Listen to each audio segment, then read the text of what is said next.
They have an expectation about the house as far as what they're going to see when they get inside, and they start comparing their expectations against reality as soon as the house comes into sight.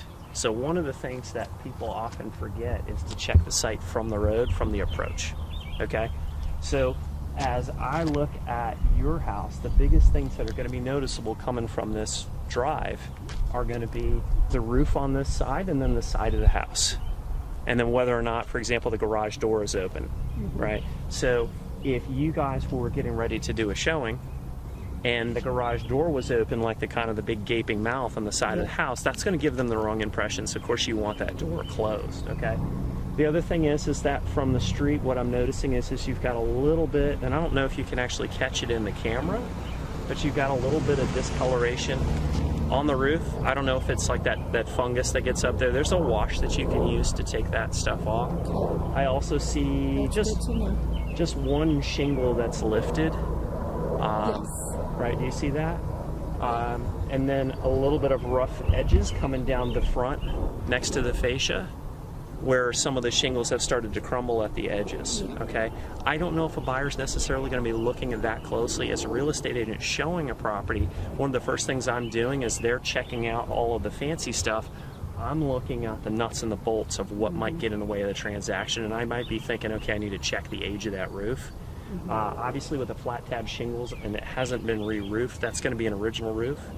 How old is the house? 18. That's exactly what I would have guessed, is about 18 years. So it's coming to the end of life. I don't know that it is necessarily going to be a problem, but it's something that you may actually want to have somebody quote you on for a shingle over, so that if it comes up in negotiations, you have numbers to work with. Yeah, we got a quote for a new roof. Okay. And new gutters. Okay. But that was $14,000. Okay, so you may want to just look at a shingle over for the purposes of selling the house, because it's just as valid and it's going to cost you probably half as much. Yeah. Okay. Yeah, figured that one out. Let's move out of the street a little bit. We got cars coming.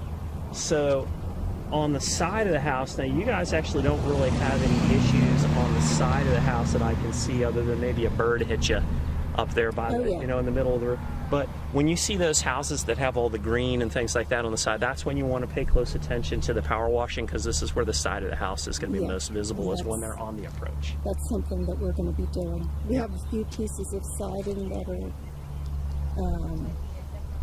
a little broken. Okay. At the bottom. You can see it from the snowblower. Okay, all right. Yeah, I can't quite see it from here, but we have siding, but we're just waiting. Right. We don't want to replace it until we have to. Okay, all right. Yeah, so that type of stuff on this side in particular is going to be super noticeable, because people are going to pull right up into the driveway and they're going to catch all that. Yeah. You guys are pretty good on your shrubbery. You just, before putting the house on the market, you would want to make sure that everything is cut and nice and crisp and neat and shaped, so that people are seeing the house the best that it can look. What you don't want to do is have folks thinking about yard work coming up. They're always kind of running away from something and running towards the opposite. Yeah. So usually what people are running away from is houses that have a lot of deferred maintenance and yard work that needs to get done, and they're kind of going, geez. So you don't want to show them any of that when they're coming up. It's basically you're selling them an idea. The house, when it comes down to it, is really just a box. They're actually buying a future thought of life. Right? They're buying a future life, how they want their life to look. So you got to show them a little bit of that.